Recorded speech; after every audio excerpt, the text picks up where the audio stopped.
Hi, സ്വാമിയേ ശരണമയ്യപ്പ. ഞാനിത് പറയാൻ കാരണം ഞാനിന്ന് തെക്കൻ ശബരിമല എന്നറിയപ്പെടുന്ന ചൊവ്വര ശ്രീ ധർമ്മശാസ്താ ക്ഷേത്രത്തെക്കുറിച്ചാണ് പറയുന്നത്. തിരുവനന്തപുരത്ത് നിന്നും ഏകദേശം 28 കിലോമീറ്റർ ഉണ്ട് ഈ ക്ഷേത്രത്തിലേക്ക് എത്താനായിട്ട്. തിരുവനന്തപുരം ജില്ലയിൽ വിഴിഞ്ഞം പൂവാർ റോഡിൽ ആഴിമല ക്ഷേത്രത്തിന് സമീപത്തായിട്ടാണ് ഈ ക്ഷേത്രം സ്ഥിതി ചെയ്യുന്നത്.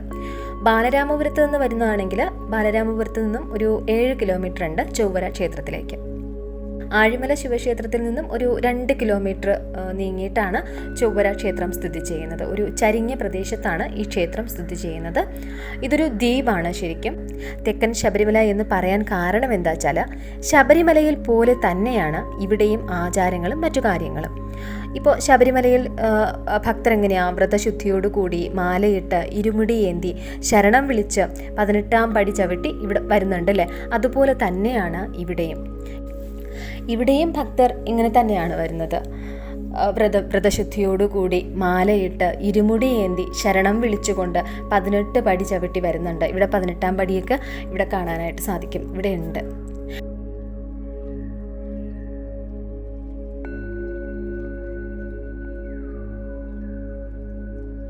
ഇവിടെ തൊട്ടടുത്തായിട്ടൊരു മസ്ജിദ് ഉണ്ട്.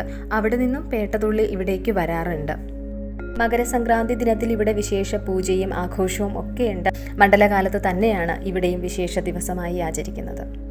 18ാം പടിയുടെ വശത്തായിട്ട് പന്തള രാജാവിന് മണികണ്ഠ ഭഗവാനെ കിട്ടുന്നതും അതിൻ്റെ ശില്പവും പിന്നെ അതുപോലെ തന്നെ ഗണപതി ഭഗവാന്റെ ശില്പവും ഒക്കെ സ്ഥാപിച്ചിട്ടുണ്ട്. നല്ല മനോഹരമായിട്ട് ചെടികളൊക്കെ നട്ടുപിടിപ്പിച്ച്, അതായത് ഈ 18 പടികളുടെ വശത്തായിട്ട് നല്ല രീതിയിൽ സെറ്റ് ചെയ്തിട്ടൊക്കെ വെച്ചിട്ടുണ്ട്. നമുക്ക് കാണാനും നല്ല ഭംഗിയാണ്. ഇവിടെ കാണാനും നല്ല ഭംഗിയാണ്. അതുപോലെ തന്നെ പരിസരവും പ്രദേശവും നല്ല ഒരു അറ്റ്മോസ്ഫിയറാണ്. ഞാൻ പറഞ്ഞല്ലോ, ഇതൊരു ദ്വീപാണ്. ശരിക്കും ഇതൊരു കടലാൽ ചുറ്റപ്പെട്ട ഒരു പ്രദേശമാണ്. ഒത്തിരി മരങ്ങളുണ്ട് ഈ ഭാഗത്തായിട്ട്. ഒത്തിരി മരങ്ങൾ തിങ്ങി നിറഞ്ഞ് ഭംഗിയേറിയ ശാന്തസുന്ദരമായിട്ടുള്ള ഒരു പ്രദേശമാണ്. പിന്നെ അതുപോലെ തന്നെ ഇവിടെ സൈഡിലായിട്ട്, ക്ഷേത്രത്തിൻ്റെ ഫ്രണ്ടിൽ സൈഡിലായിട്ട് ഓരോരോ നക്ഷത്രങ്ങൾക്ക് ഏതൊക്കെ മരങ്ങളാണ് വേണ്ടത്, ഏതൊക്കെ വൃക്ഷങ്ങളാണ് എന്നുള്ളതൊക്കെ ഇവിടെ നട്ടുപിടിപ്പിച്ചിട്ടുണ്ട്. പിന്നെ ഈ മരങ്ങൾക്കിടയിലൂടെ നടന്ന് നമ്മൾ ദൂരേക്ക് നോക്കുകയാണെങ്കിൽ ആഴിമല ക്ഷേത്രം കാണാൻ സാധിക്കും. ആഴിമല ക്ഷേത്രം ആ ഒരു ദൂരദൃശ്യം വരുന്നത് കംപ്ലീറ്റ് കടലാണ്. അപ്പോൾ അവിടെ തന്നെയാണ് ഒന്ന് സൂം ചെയ്ത് കാണിക്കുന്നുണ്ട്. അത് ആഴിമല ക്ഷേത്രമാണ്. ആ ആഴിമല ക്ഷേത്രത്തിലിരിക്കുന്ന ശിവരൂപമാണ് നമ്മൾ കാണുന്നത്. അപ്പോൾ ഇവിടെ നിന്ന് ദൂരേക്ക് നോക്കുമ്പോഴത്തേക്കും ആഴിമല ക്ഷേത്രം, അതുപോലെ തന്നെ പൂവാർ പൊഴിക്കര നമുക്ക് കാണാൻ സാധിക്കും. പൂവാർ പൊഴിക്കര വന്നിട്ടുള്ളവർക്ക് മാത്രമേ ഇവിടെ നിന്ന് നോക്കുമ്പോൾ അത് പൂവാർ പൊഴിക്കരയാണ് എന്ന് നമുക്ക് മനസ്സിലാവുള്ളൂ. അപ്പോൾ അത് വന്നിട്ടുള്ളവർക്ക് അതും ഇവിടെ ചെറിയൊരു ദൃശ്യം നമുക്ക് കാണാനായിട്ട് സാധിക്കും. പിന്നെ എന്താ, ക്ഷേത്രത്തിൻ്റെ ചരിത്രം പറയുകയാണെങ്കിൽ ഈ മൂര്യത്തോട്ടം എന്നൊരു തറവാടുണ്ട്. ഈ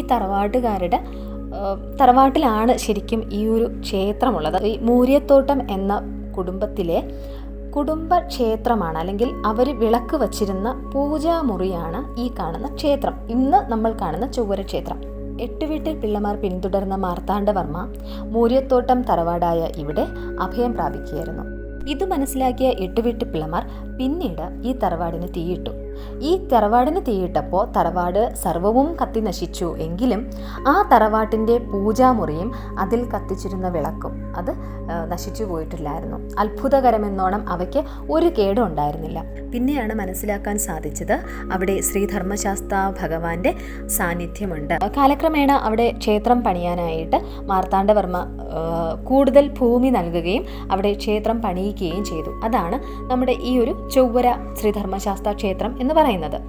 എന്നാൽ ഈ മൂര്യത്തോട്ടം തറവാട് അവർ തന്നെയാണ് ഈ ഒരു ക്ഷേത്രം അപ്പോഴും നോക്കി വന്നത്, അപ്പോഴും പരിപാലിച്ചു വന്നത് അവരാണെങ്കിൽ പോലും ആ തറവാട് പിന്നീട് ഒരു സമയത്ത് 4ആയി പിരിഞ്ഞു. അതോടുകൂടി അവർ ഈ ക്ഷേത്രം പരിപാലിക്കാൻ സാധിക്കാതെയായി ഈ ക്ഷേത്രം അയ്യപ്പ സേവാ സംഘത്തിന് വിട്ടുകൊടുത്തു. ഇതാണ് ക്ഷേത്രത്തിൻ്റെ ചരിത്രം ഞാൻ അറിഞ്ഞിട്ടുള്ളത്. ഓക്കെ, അപ്പോൾ ഇങ്ങനെ പ്രകൃതി രമണീയമായിട്ടുള്ള ശാന്തസുന്ദരമായിട്ടുള്ള ഭയങ്കര, നമുക്കിപ്പോൾ ക്ഷേത്രത്തിനകത്ത് കയറാൻ പറ്റിയില്ലെങ്കിൽ പോലും വരുമ്പോൾ ഇച്ചിരി നമുക്ക് വരുമ്പോൾ അല്പം ലേറ്റായിപ്പോയി, അല്ലെങ്കിൽ വൈകിട്ട് നട തുറക്കുന്നതിന് മുന്നേ തന്നെ നമ്മൾ വരികയാണെങ്കിൽ നമുക്ക് ആ പരിസരത്ത് കൂടെ ഇങ്ങനെ നടക്കാം. കടലൊക്കെ കണ്ട് ആ വൃക്ഷങ്ങൾക്കിടയിലൂടെ നമുക്ക് നടക്കാം. അത് മനോഹരമാണ് കേട്ടോ. ഭയങ്കര ശാന്തമാണ് അവിടെ ഒരു പ്രദേശം എന്ന് പറയുന്നത് തന്നെ. ആഴിമല ക്ഷേത്രം കാണാൻ പോകുന്ന ആൾക്കാരുണ്ടെങ്കിൽ ഉറപ്പായിട്ട് നിങ്ങൾ ചൊവ്വര ക്ഷേത്രം കൂടെ സന്ദർശിക്കുക. ആഴിമലയിൽ നിന്ന് വെറും 2 കിലോമീറ്റർ മാത്രമാണ് നമുക്ക് ചോരയിലേക്ക് പോകാനായിട്ടുള്ളത്. ഓക്കെ, അപ്പോൾ ഒന്ന് പോയി കാണാം.